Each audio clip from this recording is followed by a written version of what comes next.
আরেকটি অত্যন্ত গুরুত্বপূর্ণ খবরের দিকে নজর রাখবো। আজ দিল্লিতে বৈঠক ইন্ডি জোটের দল বাঁচাতে। দিল্লিতে মমতা বন্দ্যোপাধ্যায়, অভিষেক বন্দ্যোপাধ্যায়, তৃণমূলের একাধিক সাংসদ দিল্লিতে অনুপস্থিত। দলের থেকে দূরত্ব বাড়িয়েছে একাধিক সাংসদ। অভিষেককে লোকসভার দলনেতা মানতে নারাজ দলের সাংসদরাই। অভিষেকের অপসারণের ব্লুপ্রিন্ট তৈরি হচ্ছে। লোকসভার অধ্যক্ষকে চিঠি দিতে চলেছেন সাংসদরা। দিল্লি থেকে আমাদের প্রতিনিধি অনুপম সরাসরি এই মুহূর্তে আমার সঙ্গে রয়েছেন। অনুপম, দলের অস্তিত্ব রক্ষার জন্য বৈঠক, আর সেই বৈঠকে আমরা দেখতে পাচ্ছি তৃণমূলের একাধিক সাংসদরাই অনুপস্থিত। আদৌ এই বৈঠক থেকে দল বাঁচাতে পারবেন মমতা বন্দ্যোপাধ্যায়, অভিষেক বন্দ্যোপাধ্যায়?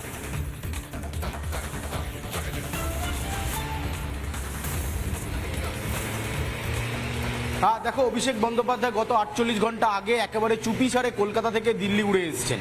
অভিষেক বন্দ্যোপাধ্যায় আসার পর আমরা দেখলাম, তারপরে মমতা বন্দ্যোপাধ্যায় গতকাল বিকেল 5:30 নাগাদ পৌঁছলেন দিল্লির অভিষেক বন্দ্যোপাধ্যায়ের যে বাড়ি, সেই বাড়িতে। তারপর গোটা রাত কেটে গেল। এখনো পর্যন্ত যেটা সূত্র দাবি করছে, তেমন কোনো বড় লোকসভার সাংসদ অভিষেক বন্দ্যোপাধ্যায় এবং মমতা বন্দ্যোপাধ্যায়ের সাথে দেখা করতে এলেন না। যারা গতকাল থেকে ছিলেন অভিষেক বন্দ্যোপাধ্যায় মমতা বন্দ্যোপাধ্যায়ের সাথে, তারা হাতে গোনা কয়েকজন সাংসদ, যার মধ্যে দোলা সেন ছিলেন, ডেরেক ওব্রায়েন ছিলেন, কীর্তি আজাদকে আমরা দেখেছি। এছাড়া আর কাউকে কিন্তু সেভাবে মমতা বন্দ্যোপাধ্যায় অভিষেক বন্দ্যোপাধ্যায়ের সাথে দেখা যায়নি।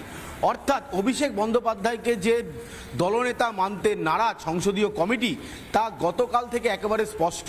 অন্যদিকে তোমায় জানিয়ে রাখি, সূত্র যেটা দাবি করছে, গতকাল রাতেই একটা বিক্ষুব্ধ সাংসদদের বৈঠক হয়েছে বলে সূত্র দাবি করছে।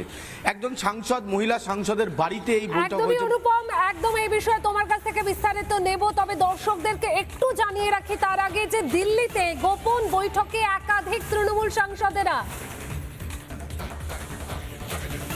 এই খবরের দিকে আমাদের নজর থাকবে। আগে আপনাদের একটু জানাই যে এই প্রসঙ্গে পঞ্চায়েত মন্ত্রী দিলীপ ঘোষ কি বলেছেন। ইন্ডি জোটটা কোথায় আছে এটা খোঁজ করতে গেছেন, আদৌ আছে কিনা। যখন ওনারা ডাকতেন মমতা ব্যানার্জিকে, উনি যেতেন না, সময় ছিল না।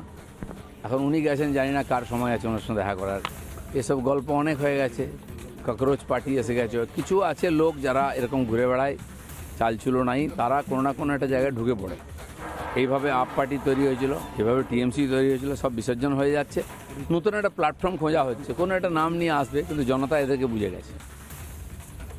এরই পাশাপাশি আপনাদের শোনাবো কংগ্রেস নেতা অধীর রঞ্জন চৌধুরী কি বলেছেন। এখন দল বাঁচানোর জন্য মমতা ব্যানার্জির ইন্ডিয়া জোটকে প্রয়োজন হচ্ছে। এতে মমতা ব্যানার্জি নিজের দলের দুর্বলতায় প্রকাশ পাচ্ছে। যদি একথা মমতা ব্যানার্জি ভাবে বা তৃণমূল ভাবে যে ইন্ডিয়া জোটের মিটিংয়ে অংশগ্রহণ করা প্রয়োজন, কারণ দল বাঁচাতে হবে, তাহলে তাতে প্রমাণ হয় যে এতদিন মমতা ব্যানার্জির যে ধারণা ছিল ইন্ডিয়া জোটকে নিয়ে, সেটা বেঠিক। কারণ এটা ঘটনা যে ভারতবর্ষে ইন্ডিয়া জোটকে যদি দুর্বল করবার জন্য কোনো নেত্রী সচেষ্ট হয়ে থাকেন, তার নাম মমতা ব্যানার্জি। তাই তাকে এটা স্বীকার করতে হবে যে তার জন্যই ভারতবর্ষে ইন্ডিয়া জোট দুর্বল হয়েছে। নানা ধরনের কন্টেন্ট দেখার জন্য লাইক করুন, শেয়ার করুন আমাদের ফেসবুক পেজ, সাবস্ক্রাইব করুন আমাদের ইউটিউব চ্যানেল।